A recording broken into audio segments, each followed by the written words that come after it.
Welcome, folks. Welcome to Talk TV Media Network Late Night Talk.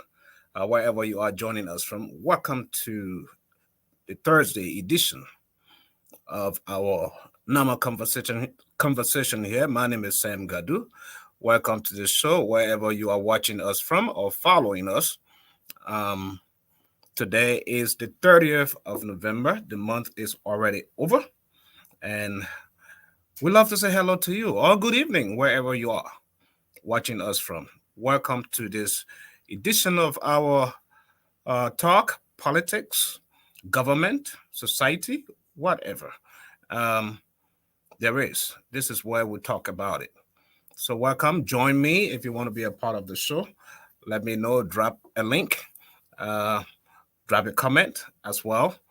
Share the broadcast because now that elections are over, we would like to get to the real business. The business is nothing but governing. Few weeks from now, or a month, and few weeks, Liberia will be having a new president. So far, it is president-elect. And for a special day, we would love to say happy birthday to you, President-elect Joseph Numa Boakai. I don't even know how I forgot to set a birthday song here for him and many of you that are celebrating your birthdays for this month of November. I know quite a bit of you, friends, colleagues, all of you that are celebrating your birthdays. Princess, you celebrated your birthday yesterday. Many of you Liberians and friends, loved ones, wherever you are, including President-elect Joseph Numa Boakai. But before we begin the show, I'm trying to look for at least a birthday song, so at least I could play a birthday song for all of our birthday people in the house, right? That is I think that's the most important thing to do. Um, let's see if I can give them just 43 seconds. 43-second song, birthday song.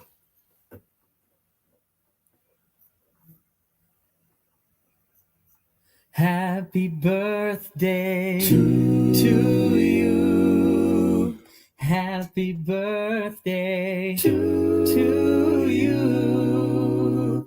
Happy birthday to you. Happy birthday to you.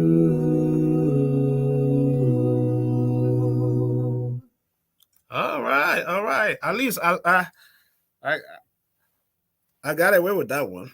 Happy birthday to you, Joseph Numa Boakai, President-elect, soon to be sworn in as President of Liberia. Um, so kudos to you and all the followers tonight, and many of you followers who are celebrating your birthdays for the month of November. But folks, let's get down to business. Share the broadcast, share the link, because we are here to dissect. We are here to get into the nitty gritty. The biggest question on the board is Joseph Numa Boakai's arrest, planned vision for Liberia achievable? Is it doable? These are some of the things that we want to talk to you about. Is this plan doable? And if you look at the bottom of the screen, you will see what his sixth plan for Liberia is. It is in short terms called arrest, right? What do you think of it? We have agriculture, we have roads, we have the rule of law, we have education, we have sanitation, and of course, tourism.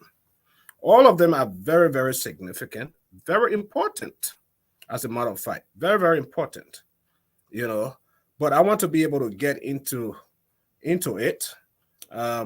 Folks, just bear with me. I'm trying to copy this so I can paste it somewhere into this segment. Someone is asking By the way, all of you that are watching tonight, welcome, welcome. I highly appreciate your time out here tonight um, to follow us, to share the broadcast. Thank you, thank you, thank you, thank you, thank you. That's all I can say. Thank you so much. Thank you. Okay, now let's get back to business, folks.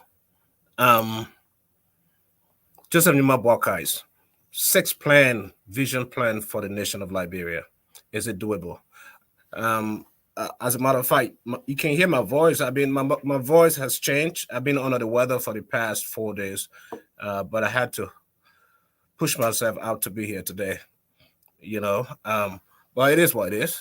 We'll do the people's business. But arrest. Let's start with these plans,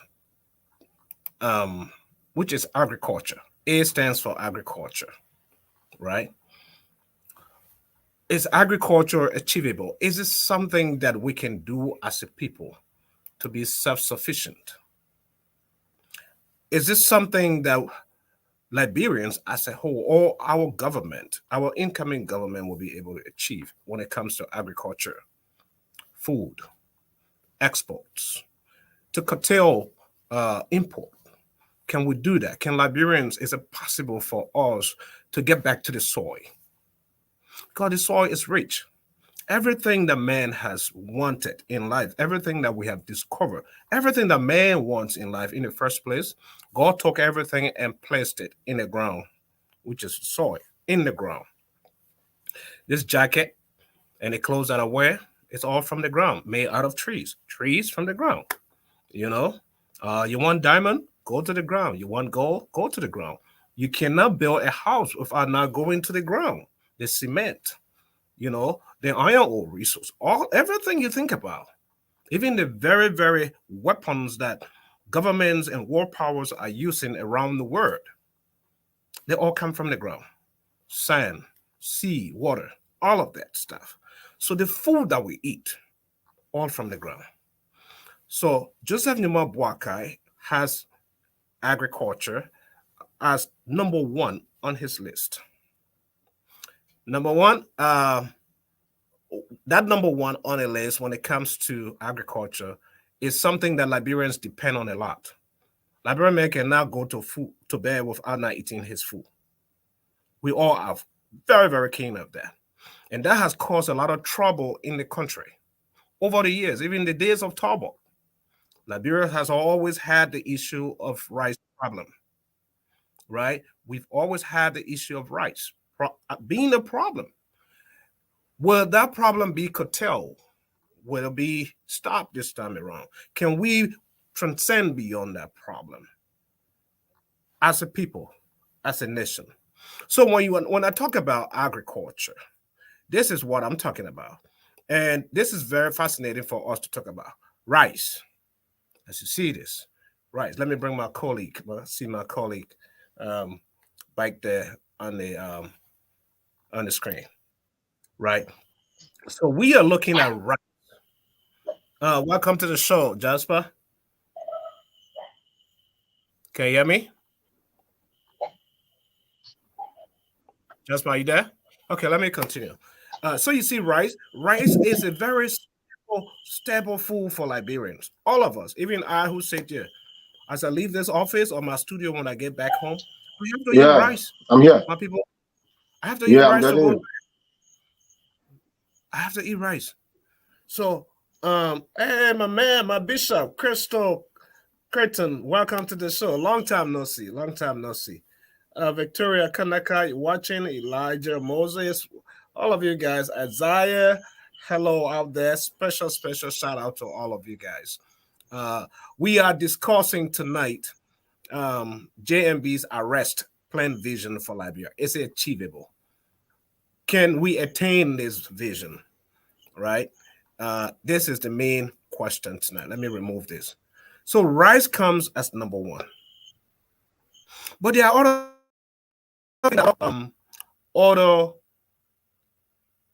other tribes in Liberia depend on. Other tribes. It's not just rice. Predominantly rice is the main thing, right? This guy is tripping. We're looking at cassava, right? Cassava is made out of Liberian people who use cassava for so many things. We are aware of that. Cassava. Cassava is one of those stems that when you plant it, it grows. You can eat from the top, you can eat from the bottom.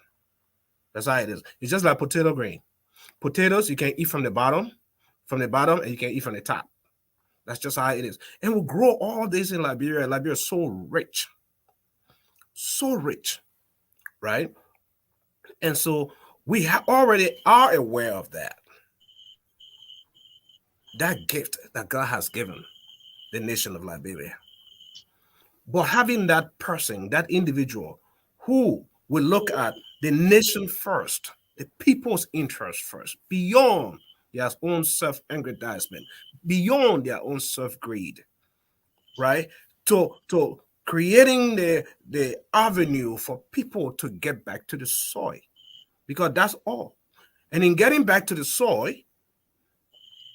Jasper, welcome to the show. Can you hear me now? Can you hear me? Are you listening to me on a different device? If you are, you need to listen to me here direct. But if you're listening Yeah, to I'm a getting different you. device, there is a delay. Yeah. I'm, no, sir.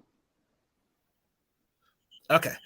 So the issue that we're talking about here has to do with It's just a network arrest. problem. That's all, boy. And, That's a network problem. But no other device. Only the device I'm using.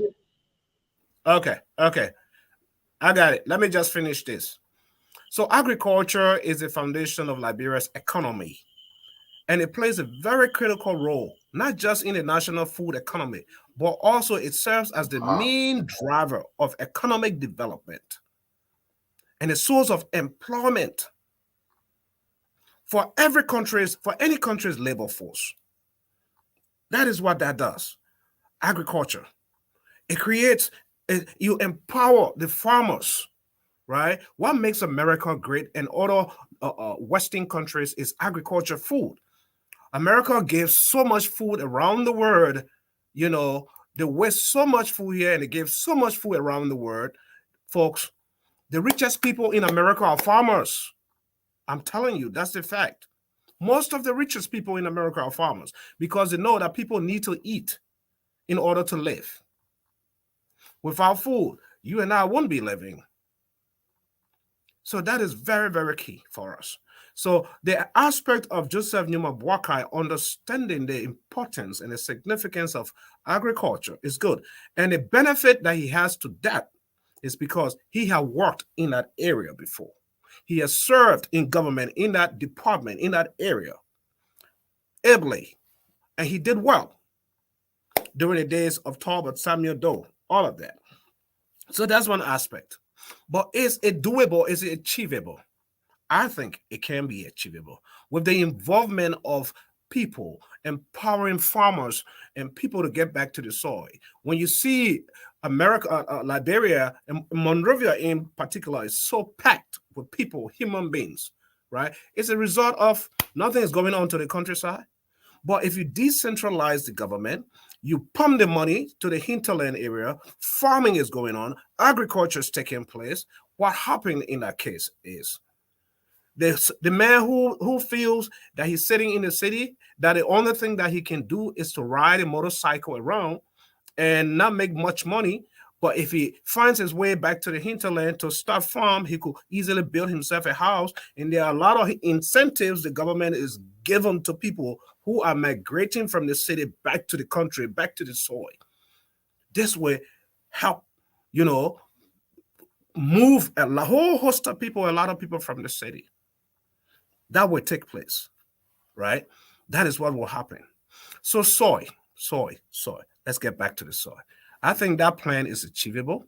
I think that plan is doable because it brings economic empowerment. You know, sooner or later, we begin to export. Liberia is so rich, folks. As many of you know, look at coffee. I know a company during the days of Madam Ellen Johnson Sirleaf here in the US that was solely engaged in buying coffee in Liberia and shipping it here, bringing it to the US. Huh? Manufacture that stuff and sell it. Because people drink coffee a lot, everywhere, globally, around the world. So coffee, if Liberia, get back to the soil where coffee, cocoa, all of that stuff is taking place, it helps a lot, enormous ways. So arrest a number one, agriculture, very key. The next thing is roads. On the Joseph Numa Boakai. Follow me because everything I put up, everything on the screen, you will see at the bottom line is moving, and then you see what the A stand for is arrest, agriculture, two, roads. I don't know how he got this. You know, I don't know how Joseph Numa Boakai got this, right? But it's very, very important. Let me see. I still see my colleagues trying to come on the screen, but his internet is giving him hard time. His internet is tripping. Liberian people say the internet is tripping, right? It's tripping. Um, Hold on. I am trying to get him.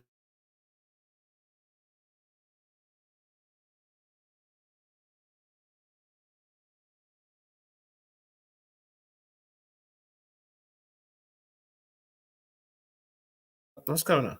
Oh, I forgot. Sorry, folks. I muted myself, so I forgot why my colleague was trying to come in. So I'm very much sorry about that. Okay. So let's go to the next one, which is the roads. Roads. Roads. These are the roads. Before I go to the roads, right, folks, this is the agriculture part. You see, when Liberian women getting all their rest, they're beating all their rest and everything, from the farm, they put it together, they ship it, bringing it to the country. When they're doing all of this stuff, the men and the women, we know Liberian people are not lazy. Just give them the ability. Just empower them. When you empower a Liberian, they will go to the soil themselves, make their own farm, rice, beat it, and then be able to ship even that back to the city to sell. Then this is the part on Joseph Numa Boakai's next list. Number 2, roads. Look at the president of Liberia during the days of the campaign season. President Weah had to get down, struggle. Many of you are aware when you go into the southeast, when you go into Lofa, the roads are bad, especially during the rainy season. Very bad. That's the president. Look at the Minister of Public Works. Look at that. Bad in order to make it. Can we work on this? Because what this does is it brings a huge development into a country. Roads remain critical infrastructure for the development of a country. The availability of quality paved roads and the railroads will unlock the potential of both our agriculture and tourism industries. That's what that would do. The ability, when we have the roads paved, roads are going to, everywhere, every areas of towns, villages. It propels the country's economy. It becomes the engine to the economy's growth, to the country's growth, right? Because the access from farm to market roads becomes accessible and very easy. So roads are very key. The few roads that we have in Liberia that goes to the countryside, going to Nema, Saklipi, Banga, all around the Kota Road. I'm talking about the Kota Road now that have been paved. You see how easy it is. Those that live, the inhabitants that live in those areas, how easy it is for them. When you drive out of Lofa, you get in the mud. You're driving 2-3 days or hours and you're stuck in the mud. And when you finally made it to the Kota, you see the feeling that you have, how smooth and how fast your vehicle drives. It helps you to get to your destination faster. Imagine during this election, rainy season, market woman with all her business leave Lofa. The crops that she harvested, The very food, the bitter ball, the okra, the peppers, and all of that she got on her way got stuck. When she can easily get to it, the cassava leaf, all of that, or the panja kumba, whatever we call it, the potato grains. Sierra Leonean people call it potato leaf. All of that. Let me try again. My colleagues are in the back. You hearing me now? Yeah, I'm getting you. The network issue here in Liberia is very, very difficult. I don't know. Well, I think we're getting alone. Well, you made it finally, at least a whole lot much better now. But let me finish my train of thought, and I'll bring you on since your network is tripping, so you can contribute your part. So the aspect of the roads is very, very key to a country's economic growth. Very, very important because food is moving very fast. Instead of you sitting down on the side of the road because of poto or bad roads and your car break down there and your goods cannot get to the market in time, some of y'all, you will sit down because of car breakdown. You will eat half of your food for 1 or 2 days, right? You will eat your food for 1 or 2 days. That's what happens, which is not good. Which is not good at all. So what happened in that case is roads. Nothing but roads. Roads connectivity is very key. We talked about agriculture, but roads. There you go. Yeah. Liberia need good roads in order to survive, in order to do better. Liberia need good roads. And I hope that Joseph Nima Boakai will hold his feet, put fire on it. So all his promises, he can keep it. Because what he told us is, he said, the race car will park for 12 years. He said, put the race car on the road and see if the race car can run or not. The Liberian people have decided to put the race car on the road. Now we will see, because we, the journalists, will sit here and media institutions will hold him accountable to making sure that what he promised, he deliver. If he doesn't, we'll still sit here and criticize him constructively. We'll remind him. What do you think? What's your contribution, Jasper? So far, I have talked about the arrest, which is the A, and the R, which is agriculture and roads. Thank you very much for being part of the show. We're supposed to be part of the show, but the country we find ourselves in, we have a lot of challenges. I think you saw some of the challenges that we went through. But how be it, the Unity Party have very good plan if they implement it to the fullest. With the first on the list, the agriculture.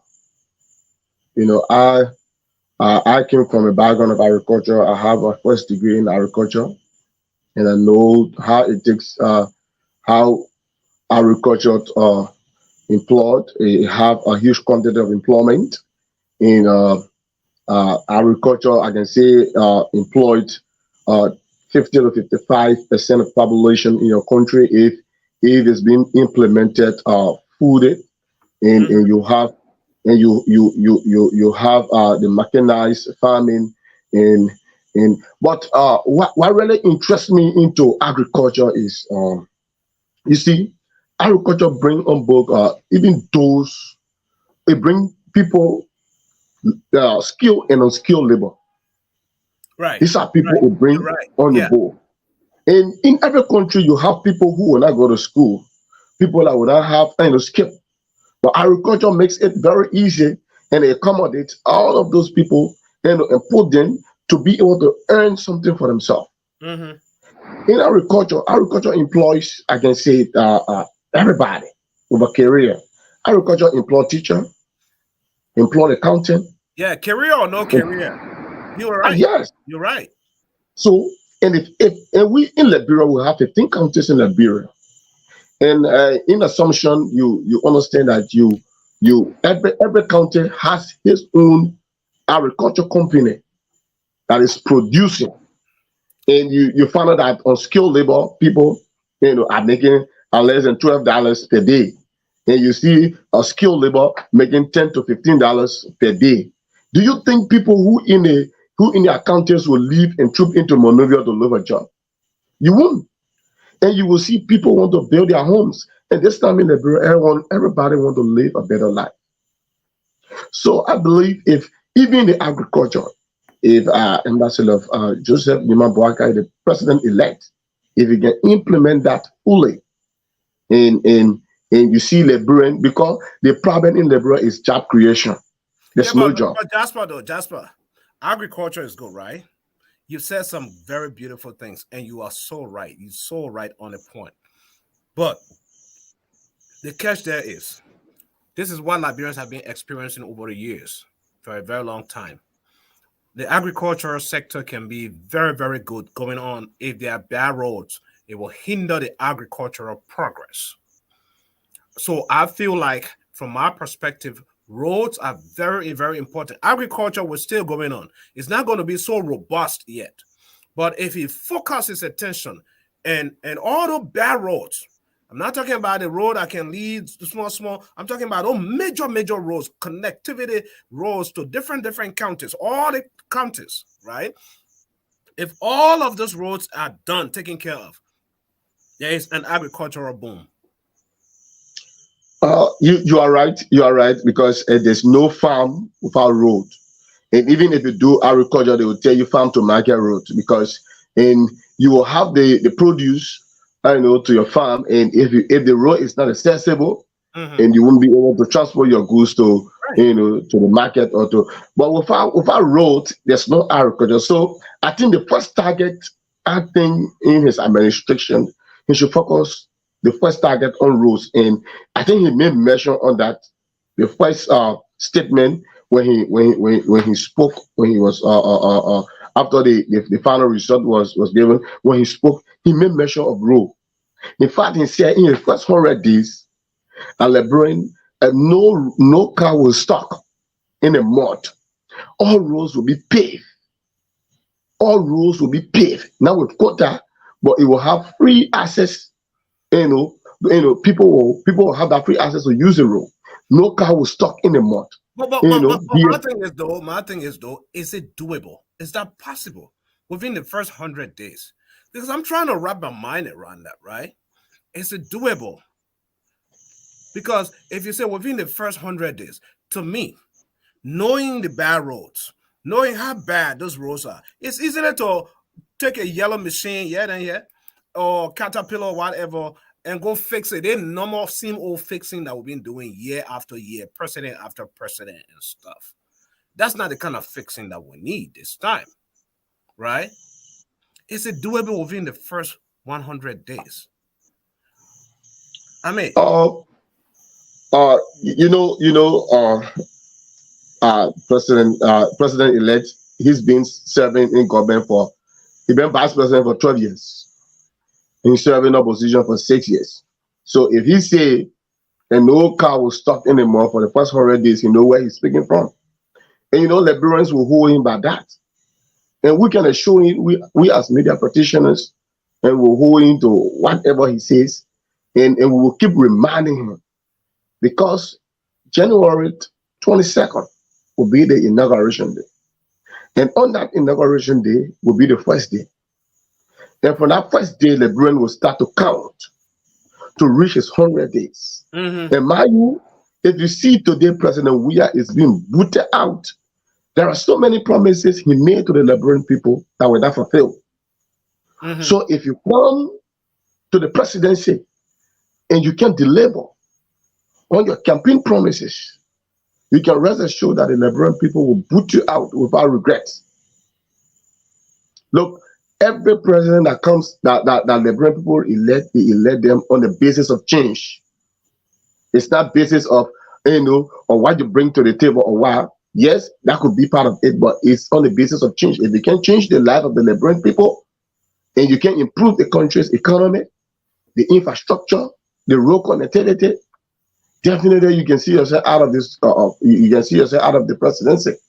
And I can assure the former vice president, now president elect, that his campaign promises and the arrest he talks about, if he can live up to that and work, even if he can implement it 100%, there are 6 letters. Even if he can implement 3 to the fullest, I think the Liberian people will remember him for what he has done.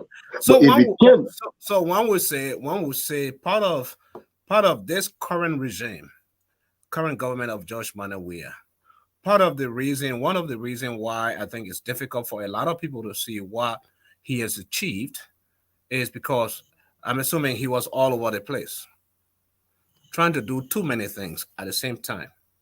So when you're doing so many things, I mean, that is typical in our own life. If you have so many things, if you don't take them one at a time, you lose focus, you lose track, right? exactly so. So I felt like maybe he should have focused on his signature, 1 or 2 or 3 items, signature that he could have accomplished for Liberians and the world to remember him, right? He came from the background of soccer. That is in his DNA.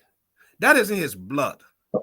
Even if he were to revamp the entire soccer system and build a soccer academy and build stadium, I'm talking about good stadiums like SKD in 2 or 3 counties around Liberia, he would have been remembered for that, right? It's not just these parks, old parks around in Liberia, or Invisible Park, this and that, New Town, or this and that. I'm talking about the stadium where George Manuel Weah grew up from.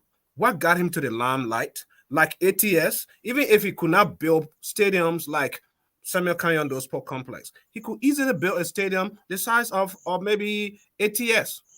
Banga is the central hub for Liberia. Build one right there, right? And few other ones, because this is the background from which he has lived all his life and come from, and he has the connections. His colleagues, former colleagues, football legends, they all have millions. He could easily bring them. This is my project. This is dear to my heart. Let's do this. Today, Liberia will remember George Manuel Weah in a big way, right? That is where I think the president missed out on. President Weah missed out on that. But let's get back. Let's get to the next one. I just wanted to inject that. So we have arrest and then the rule of law. The rule of law, oh my God, it's another big one. The rule of law.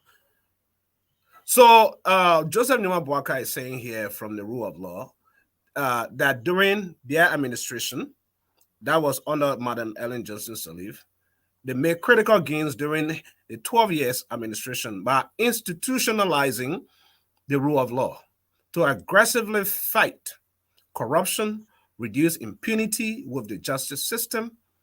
The justice and human rights systems remain weak. Sexual and gender-based violence targeted at women is widespread.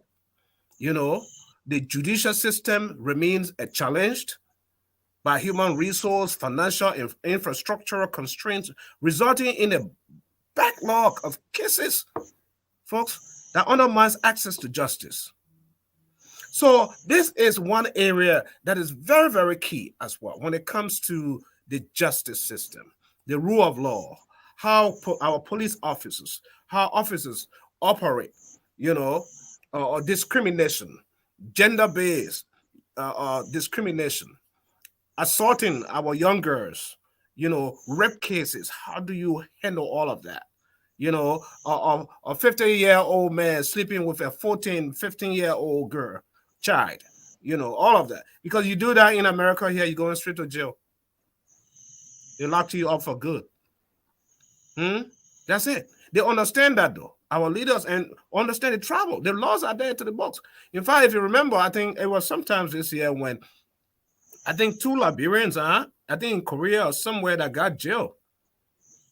They went through for child molestation, sexual whatever, molestation and stuff, sleeping with underage girls and stuff. They got locked up. They're behind bars as we speak. I just forgot their name, but most Liberians should remember that. So that is what we're talking about. The justice system is weak. The rule of law. Our police system is compromised.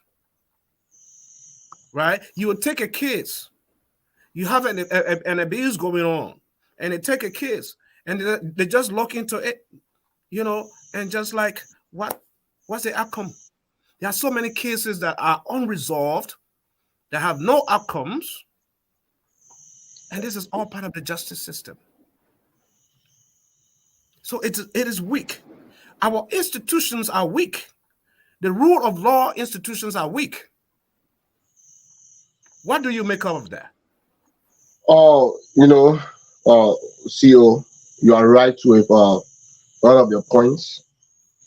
You know, when it comes to the rule of law, in fact, the country is becoming very lawless, and you see people, do things Mm-hmm. and go with impunity. And no country, and these are things that drive away investors, because if you can see justice in your country, people doing things and going away with impunity, you understand that those who watching and who observing your country, they want to come and invest, and you will drive away the investors. But Liberia have a good laws on the book. We There are do. We laws on do. the book. You're right. We don't need any other laws. We just need to enforce the law. We just need to empower those who in charge of the law. But in Liberia again, on the other hand, we see that these very people are handling our justice system. You know, you find them languaging with politicians. You find them, playing with cases.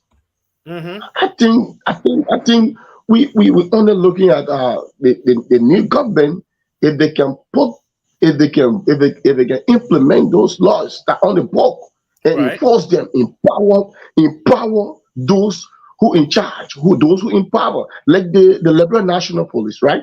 Look, if you come in Liberia and you see the policemen standing on the street, you see the uniform from it have turned to a different color. They've been corrupt. If you enter in red light, you see a lot of them fascinating just going on in the country. And you see people who just wear any form of uniform to go and harass peaceful citizens The rule and of to law. get something. No Mm-hmm. rule of law. There are we have a lot of laws on the book. We just need to implement them. The government just need to put their feet to fire and to make sure that these laws that are on the book be fully implemented and be executed. But our justice system, if you don't have money, you become victim. If Mm. you don't have money, those who have the cash, those who have the money, will always buy the case. And you who don't have the money, you become victim. You cry for justice. I think you saw it so many times, Liberians crying for justice in Liberia. But Yeah. I'm glad that it's in a platform of the elected president. These are good things he have on his agenda. Right. So the brains will watch him for the next 6 years, the same way President Weah was watched, and they will watch him and see whether he will deliver to the Liberian people the justice that the Liberian people need. I think he's been tried right now because they have one case on the docket, the incident that happened at the Unity Party headquarters. And the person in question was charged Oh, and you're sent talking to about court the, for the, the, murder. the, the young man that ran into the crowd and killed three people Yeah, and wounded so so many people. exactly. So he was charged with murder. He was But charged with look at it. murder. Besides that, look at the issue of, and people keep forgetting about that, but that is very, very important. We need to start investigating and getting back to the bottom of that. Gloria Musu Scott. That is very key to my heart. You know, the Gloria Musu Scott case. That woman is sitting down behind bars at Subbish, and three Exactly. and So, three other people. uh, Where is the justice system right now? Because uh, it was politically motivated, it was politicized, even though it led to a death of a daughter. But because of the heat of the moment of the elections, it was politically motivated, politicized. And then she ends up, because she was a staunch supporter for the Unity Party. when it comes to the law in Liberia. People knew that. Yeah, I The think she. international community respect her so much that when she talk, they will listen.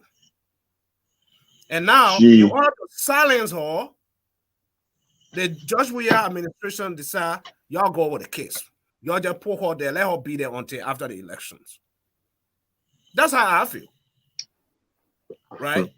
And But she. not only She. that, but there's so many killings that took place over the years that have no closure. They have no closure. That is part of what we're talking about, the justice system, the rule of law being weakened in the country.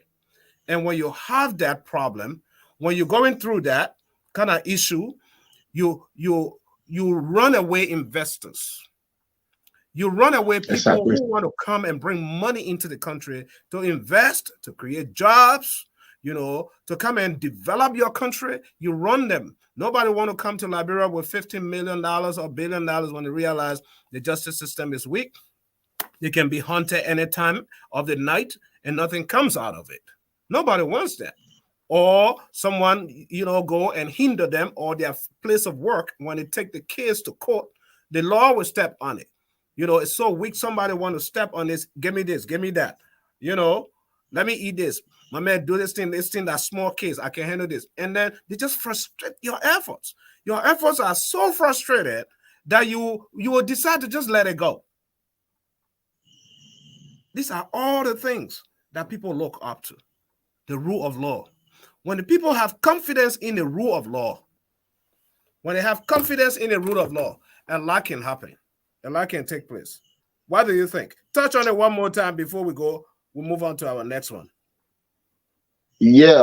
What you just said. Yeah, you are quite correct because like the case in the case of Gloria Moses Scott. In fact, her brother was also accused. Also, in the same case, her brother was excused Right. because I think if you follow the headlines that I'm about to read on my program, I think one of the papers reported that her brother was accused also. But Gloria Moses Scott has an intention of running, I think, to be a senator, I think, into Maryland County. You think so? So these are, yeah, she With had an all the intention of running accolades and into. accomplishments she has had in life, that she was still going to run? I don't think so. I doubt it. See, Well, you guys are the she guys on the ground. You have inside sources. Who knows? so and with the influence she had also in the bureau, she's a former chief justice, and now the justice that she served before, and is serving her. So we await the outcome of the Liberian government because being intimidated through the electoral process, being beyond bias. And I remember at point in time when the president elect went to visit her to the prison compound, Mm-hmm. and, with his entourage, and he visited her. But we continue to say that Liberians need justice, not only in Gloria Moses Scott case.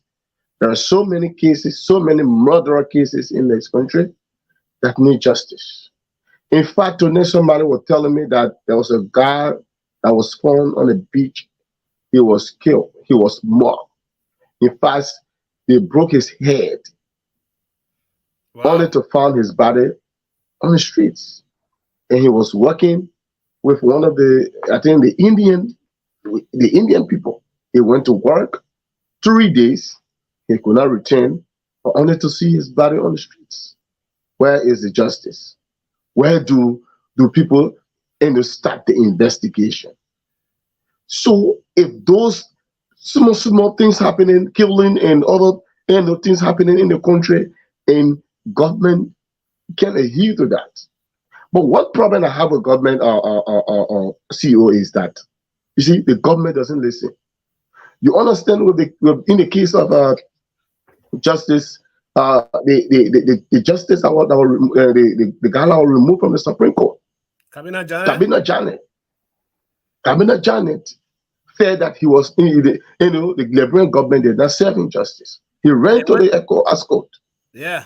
and, and the ECOWAS court, gave him justice. Come back into the And I country learned people to like implement the Akara Green were very instrumental in that, though. you had Sima Seronosi first then, who at the time prosecuting for the government, behind that case. And he one person who that the government spent money behind, and the government lost most of the cases.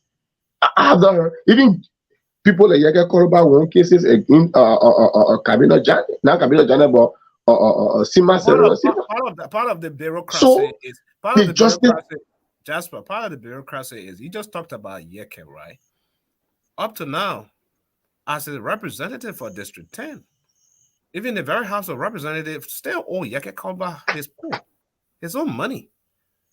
He's a lawmaker. He deserves it. But because of the bureaucracy, because he doesn't belong to your party, or because he put in a lot of fire on your backs, because Yeke mouth doesn't sit down and he put in fire, you all say they man will teaching sense.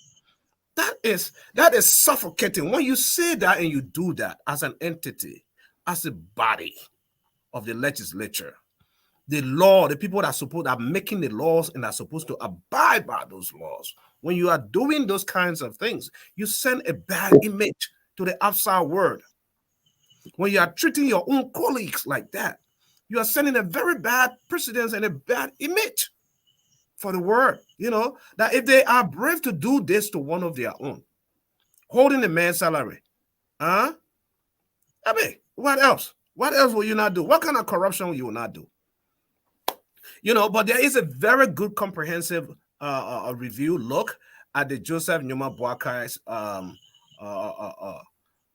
6-point plan, the arrest, and that is it right there. That is just one aspect, and kudos, thank you, Elijah, for sending that in to us. This is something for the few days we're going to be eating it. Liberian man, the way we can swallow top or GB.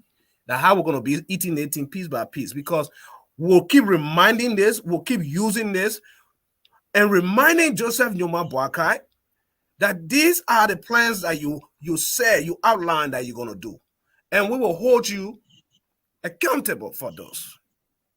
The macroeconomic stability and infrastructural development promises 5th April create a stable political and socio-economic environment to ensure private sector participation in economic development. That's number one right there on the list. Number two has to do with support and promote free enterprise system, right?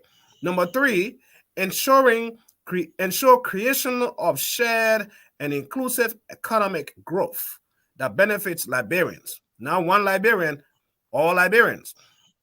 And then number four, you're looking at facilitating the creation of a knowledge-based economy. Number five, promote and support the diversification of our economy.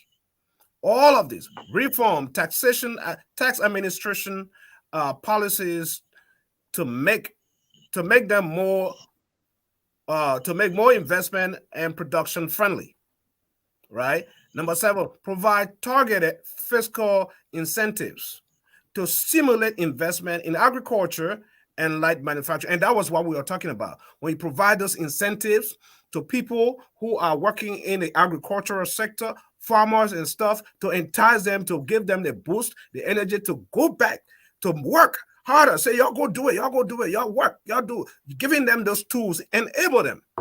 The other people that are sitting now in Monrovia doing nothing, they will join. They will join the list, right? That's what happens.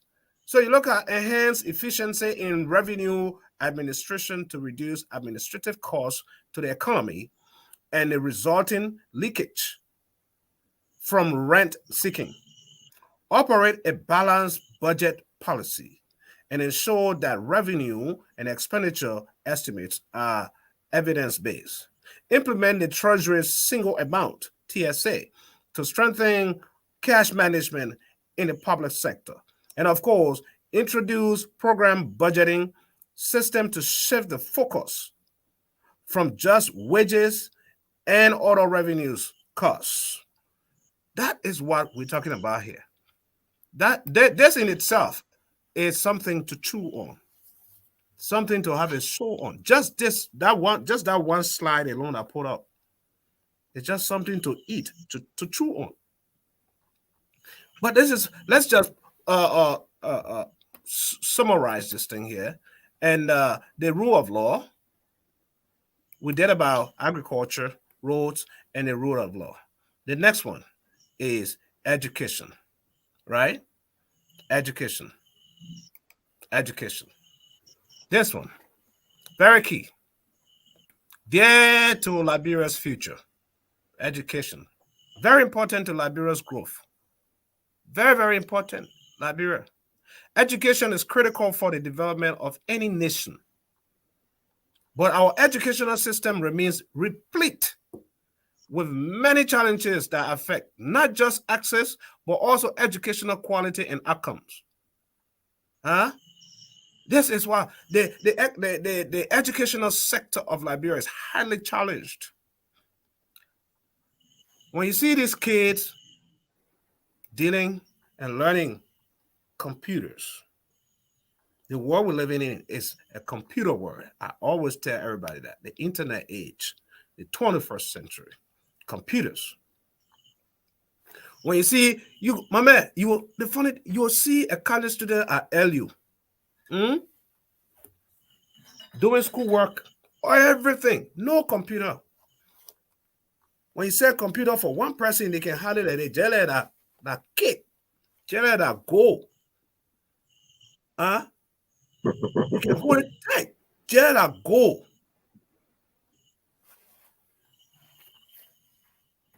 I'm not trying to show up or whatever, but the reality is here in America, it's not a big deal for most of the children that some of us are raising. My kids do all their schools on computers. My 7-year-old, when he sits to play with computer, doing all his schoolwork, interacting with his teacher on the computer. Imagine, this is the way of life now. It's not like the way we grew up with the cutlass. You got to get the cutlass and the hoe to go on the farm. At the same time, you come from there, you got to steady under a candle or a lantern. And all that smoke go in your nose. The next morning, you got to clean it or you run into school.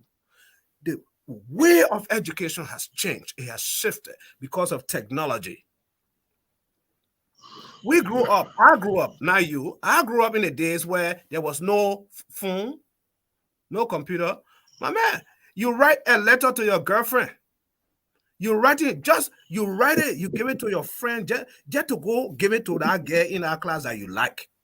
That girl that you admire. You shy to even give it to her direct. And you know what some of our friends used to do when you write that kind of letter? On their way, they will read it. When they read it, they go write it back, they go give it themselves. You thinking now your body, your man are not taking the letter to the girl. Those days, the Peace Corps will write letters, they carry it. The mail system of Liberia was very functional.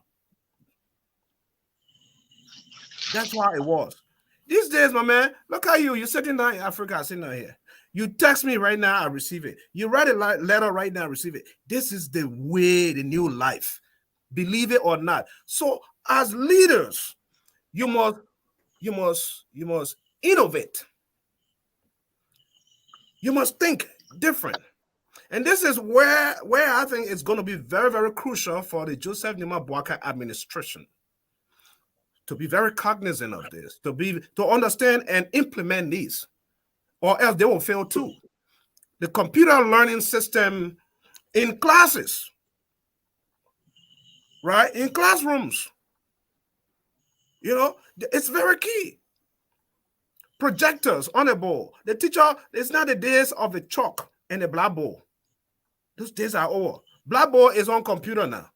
They have what they call a blackboard software. When you're submitting all your homework, your assignments, you're sitting in the same class with other people in their own homes or other places at work, and all of you are in one place called blackboard classroom.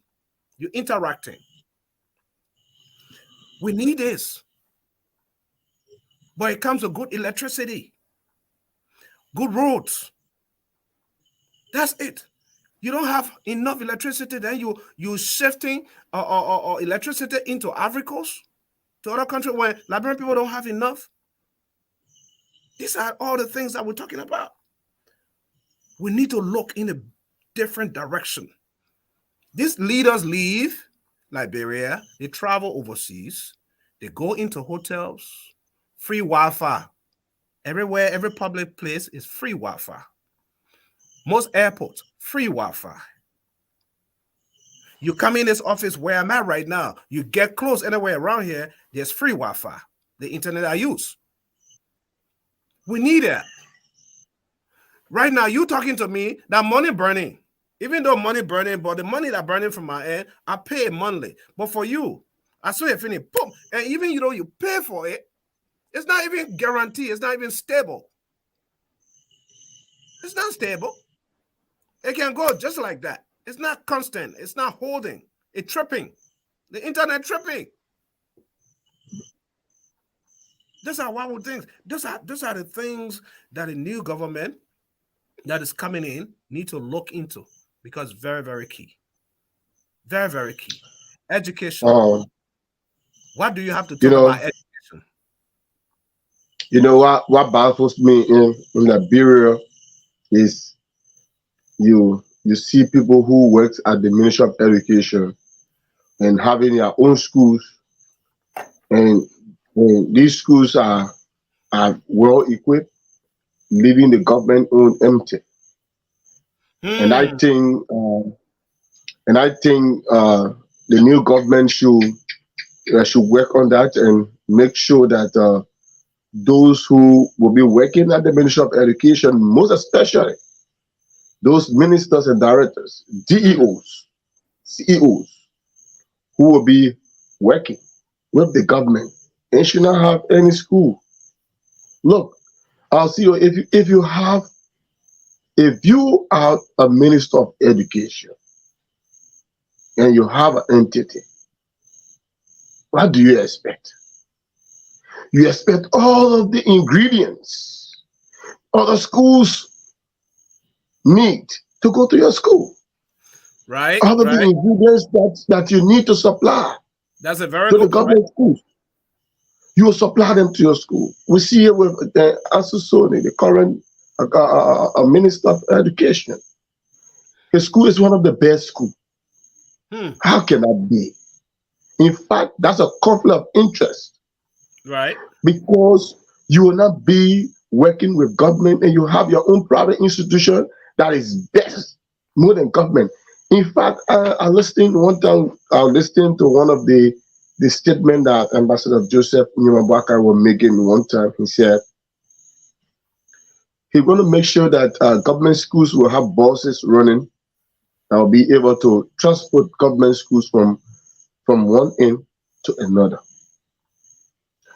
It will baffle you, CEO, to know that most of the private schools in Liberia, in fact, they are dragging behind government schools. Government that have all of the funding, government that have both local and international support. Mm-hmm. You find out that their schools are very deplorable.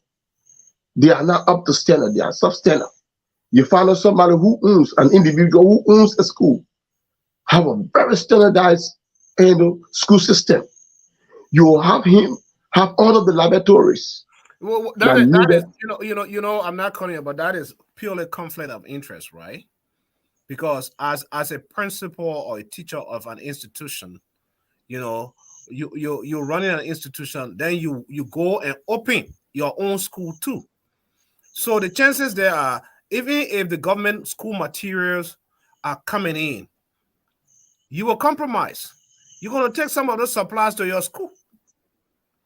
You compromise. It's So, not just in the educational system. This thing is happening even in the healthcare hospitals. That is why our major hospitals don't have the good drugs like JFK and other major hospitals, because the very doctors that work there, administrators that are there, that have control of these drugs when they come in and medical equipments come in, Guess what? If they have their own little clinics and hospitals all in the neighborhoods and stuff, they equip that.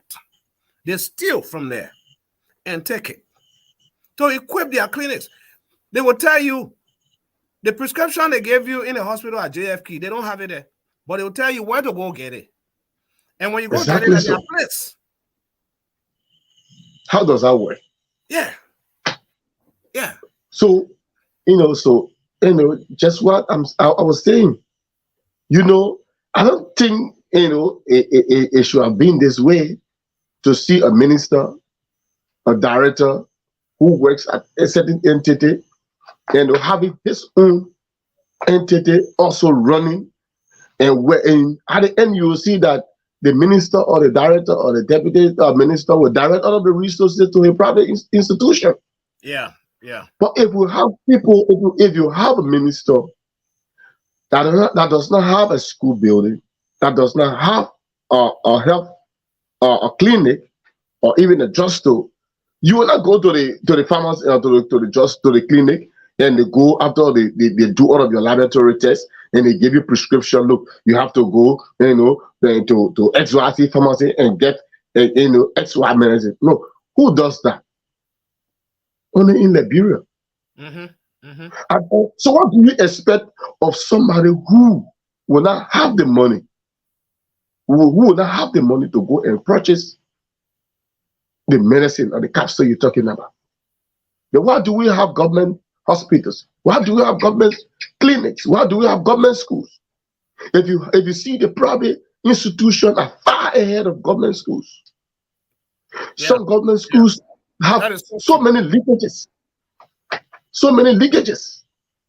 Look, if the government schools can be revamped, rebuilt, and you will, if you see the private school running behind the government school, the private school will not have monopoly over anything in Liberia. But at the end result, you understand that a private school will be having they will be having a graduation ceremony, and charge the student $250 US for graduation fee. You as a government, you don't have monopoly over the man, because he owns the school, he runs everything. Because your school is deplorable, at the end result, you find out that the people have to go to that private school to acquire better education. But The even teachers at are that, not employed. even at that, if the government, if the educational system, if the education Ministry of Education is well equipped, the reason why they are the Ministry of Education is to oversee. They have a standard that even whether you're private, the government, you have to conform with the curriculum, all of that. They can supervise all those crazy fees that they are charging and all of that stuff. That is why they are there. They are the one running the Ministry of Education. But all of that, but the aspect of creating that environment, the classroom, friendly, friendly environment that will make the child wants to go to school. Exactly. Right. That environment in itself has a huge effect on the child's mind. All of that is very key. So even the educational system, it has to be robust. Robust. The Exactly. nation's only, University of Liberia. When you walk there, look at the university, what it looks like. Look You, at look, you, look at look at the buildings. Look at the classrooms. You can't even find a seat to sit. You go in one classroom, you have about 100, 200 people in one classroom, people standing from the bike. yeah, It's hard. The maximum you will find people here in a classroom is 45, at most 50, because people need, in fact, it will be a too much load for a teacher yeah, to teach, right? But then we have our people, our classrooms. We understand that. It is not that the teachers or the administrators in those universities or even at the University of Liberia do not understand that, because they travel and see. Most of them learn in other countries. They see it. They've seen it. They've been there, done that. But being able to stand in a gap to preach that, to say what we see in other countries, we must do for the nation's only university, which is the University of Liberia, and other colleges, educational systems. That is very, very key. But the same university looks the same way 20 years ago. 15 years ago, up to today, no big change, nothing significant You enough. And you then know the problem. you have individuals who worked in government building their own universities. Where is the money coming from? You have government officials building their own universities, bro. A university to build a university or a college, that's not one man thing. It brings a lot of people on board. And this is why I am up, and as many other people, I am up for this new incoming administration to audit. To audit. If they don't audit, they will be starting from a very, very bad point. If they don't audit the previous government. And audit is good. Audit is simply, what do you have in the coffers of the nation? The assets, liabilities. What is it? You know, people who were rich overnight, who had nothing, have become millionaires and billionaires overnight. How did you acquire your wealth? It's important for the people to know you are working in compliance with the law, within the frame of law, right? You can't go out of that. And I will urge the Joseph Numa Boakai administration to go as far as under his administration with Madam Ellen Johnson Sirleaf as the law will permit to audit. As long as the law will permit audit, because when he does that, it will be well for the country, and even those that will succeed after him. One thing I like about what he's saying so far is the declaration of assets, right? That people have to declare their assets, especially people that he's going to appoint in major places of government.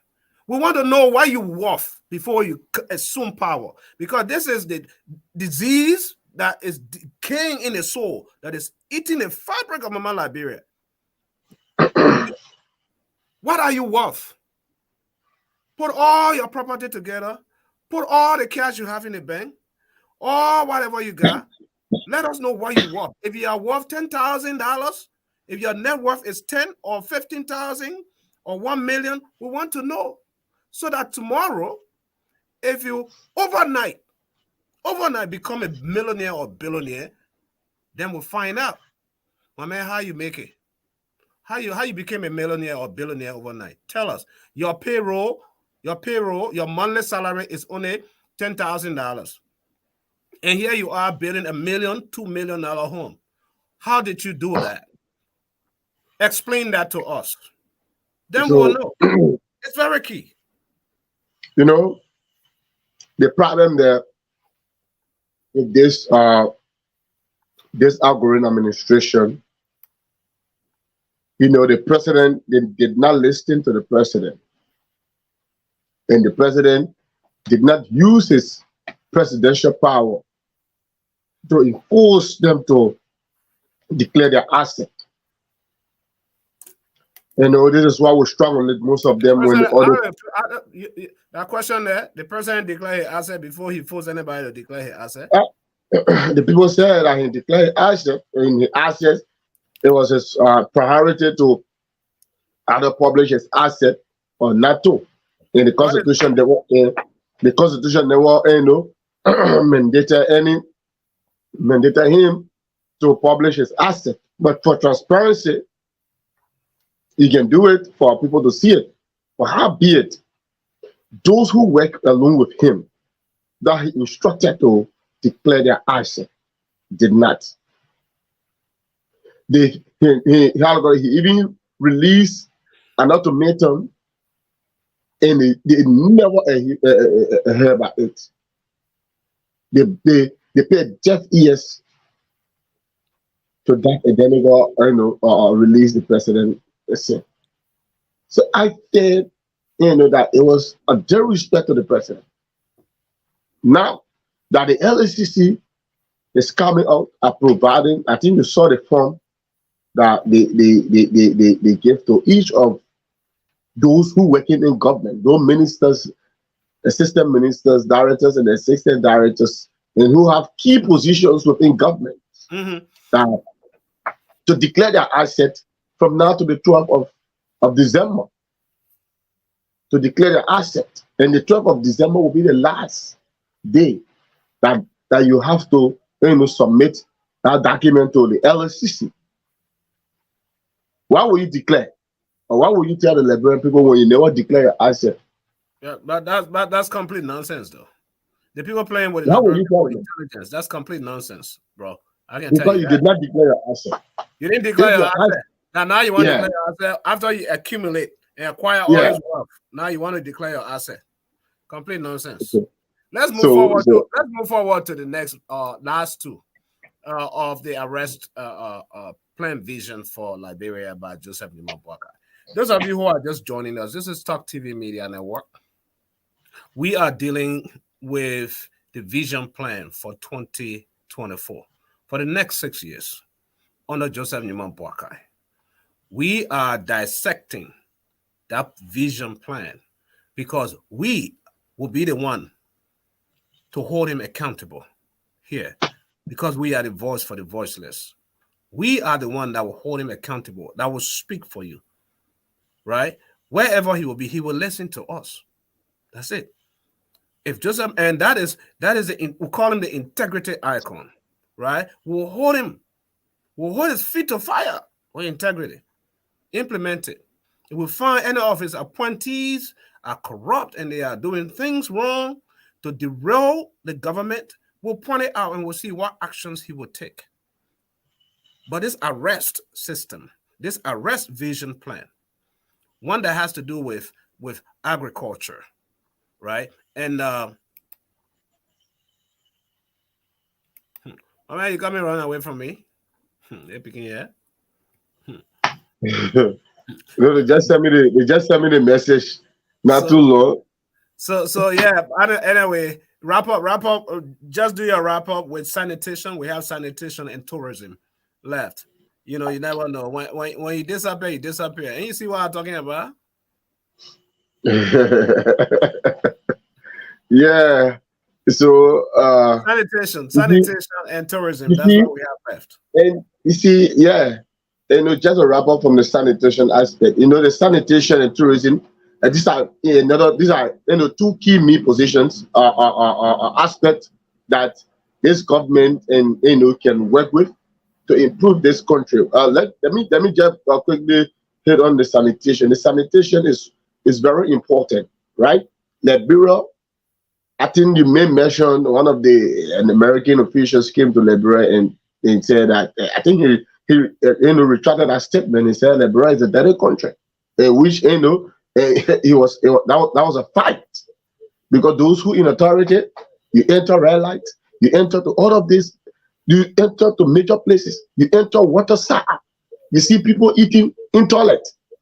The brainway say the brainway in poo, right? I'll tell you, We man. need. You see everywhere you go, you see flies on the food. Look, Liberals are only living by the grace of God. Yeah. We're only living by the grace of God.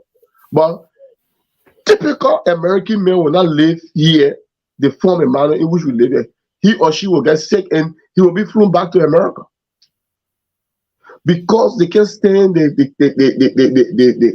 health hazard that's in this country.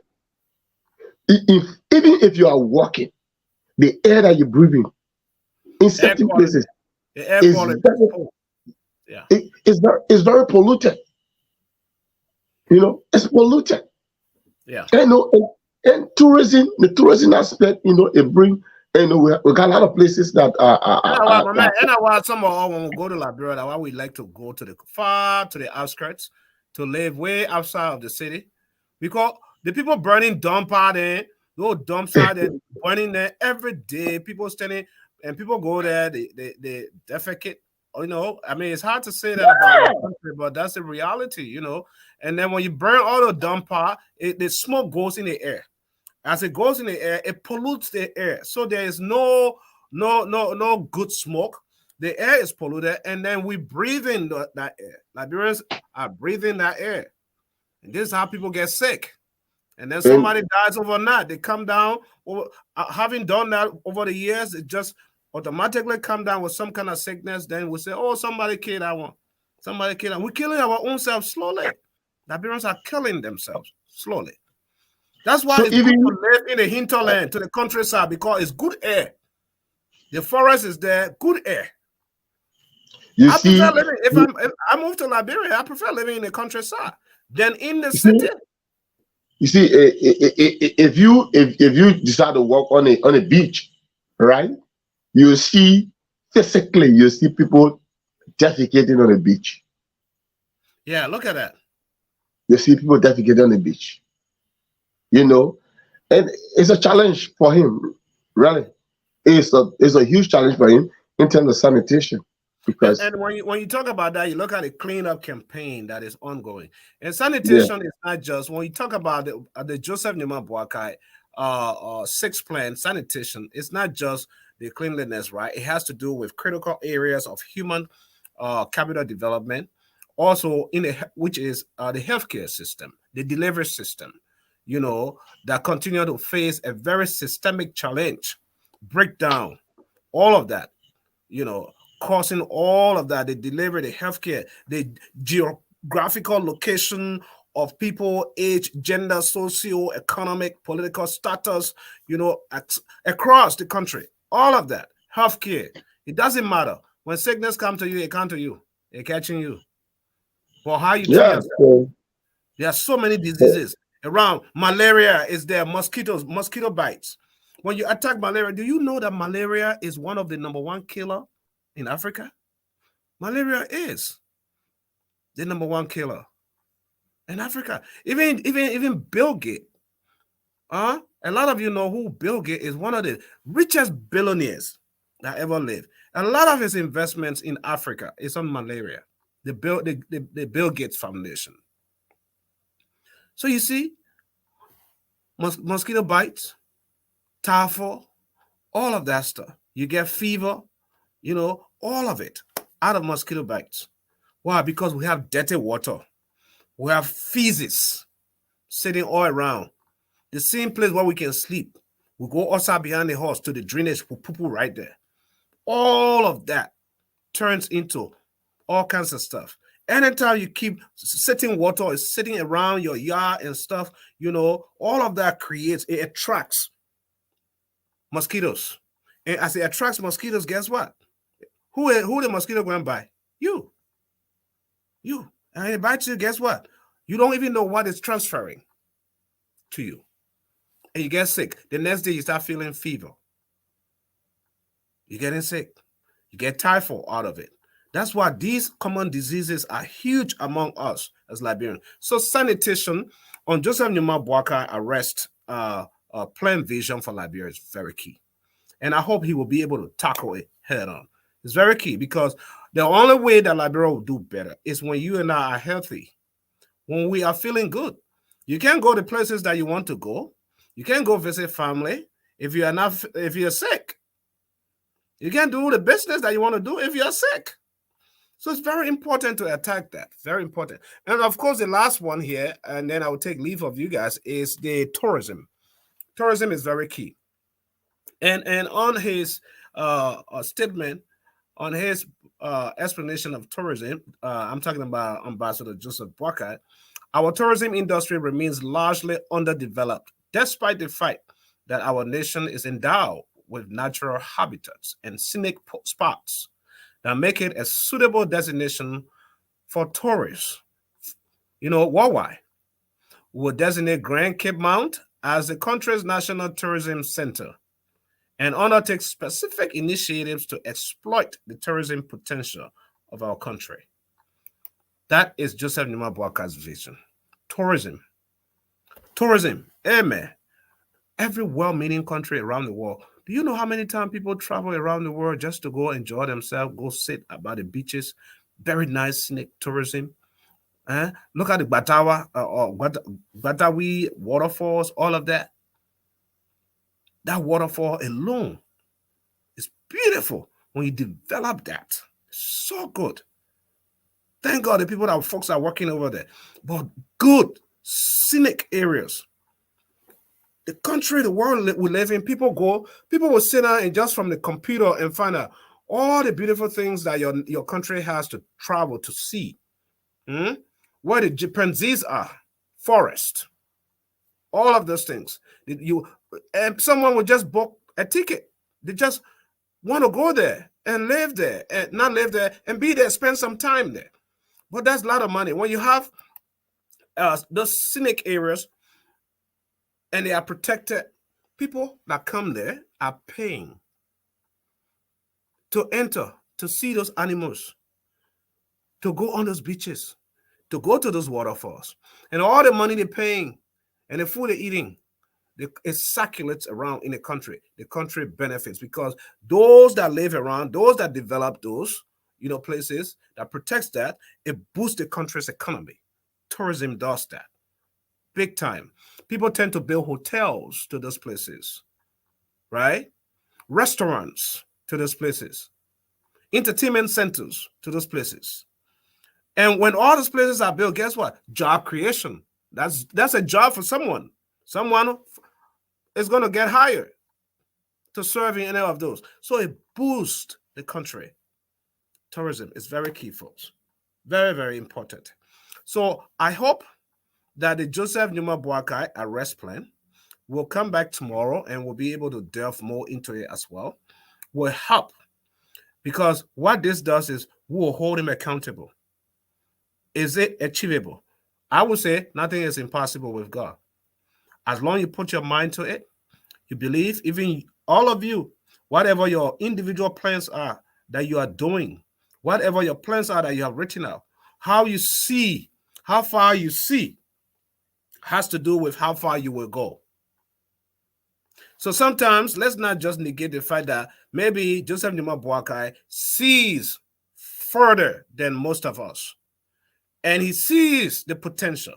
He sees what is possible than most of us. So to sit here and just criticize, the only thing we can do is to support and hold him accountable if he is slipping away from those promises. But it's achievable because vision, that is the power of vision. How far you see is how far you can go. That is it, folks. I'm telling you. So it's very important. This arrest is key. This arrest is important. This arrest and tourism is this. This is it. When you look at all these beaches, this is Libasa in a Marshall area. When you look at Libasa, when you go, there's no way you'll get to Libasa and not pay. As long as you want to go and have a good time over there, you'll pay. And the money stays in the country. Tourism. There we are. Tourism. That's it. Tourism. Culture. Our culture and tourism. All of that is very key. Our sanitation. Key drinking water. Very important to us. Safe drinking water. Running water that is safe. We need all of that. It's very, very key for our health. For our health, I say. But today, before I close, today is the 79th birthday for our incoming President-elect Joseph Numa Boakai. And as many of you are already aware, I did play a song for him earlier, and also for the many of our Liberians and people around the world, friends that are celebrating their birthdays, right? So I thought it was. These are some of the scenes that took place today at Joseph Numa Boakai's residence. I just want you guys to see this. Do you guys remember this guy? Look at this guy. Who knows that guy? Who knows this guy? This guy. Y'all know his name? Y'all type the man name, man. Y'all type the man name. That man from Lofa County. He went today to see Joseph Numa Boakai on his 79th birthday. You're delaying too much to type. Anyway, he's called Mr. Thank You Very Much. That's a man called Mr. Thank You Very Much. Okay. So these are some of the scenes, out there. Thank you very much. These are all musicians, the culture that went to perform today on a birthday And of course, here is Joseph Nyamabuaka cutting his birthday cake. You know, that's Joseph Nyamabuaka cutting his birthday cake right there. Yeah, Jonathan, that's the man. Mr. Thank you very much. That's the man, Mr. Thank you very much. Okay. So the baby cutting a cake, oh, so now birthday and smarty. Awa. Baby mercy. Awa. So that's how I leave it. I was looking for a birthday song here, man. Let me see if I can do something.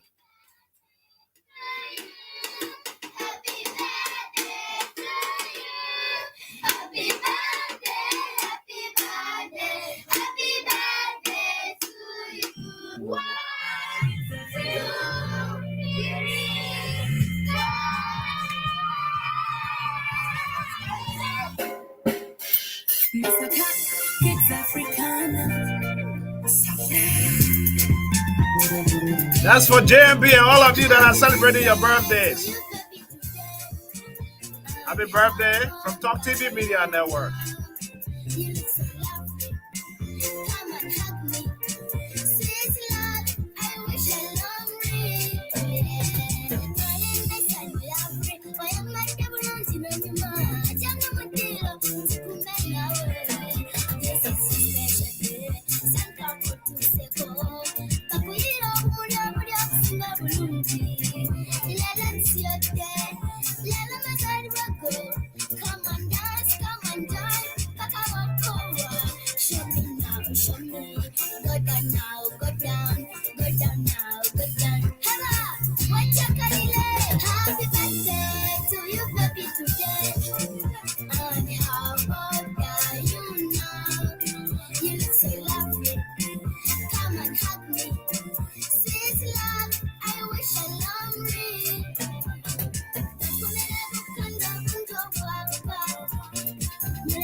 Happy birthday to you.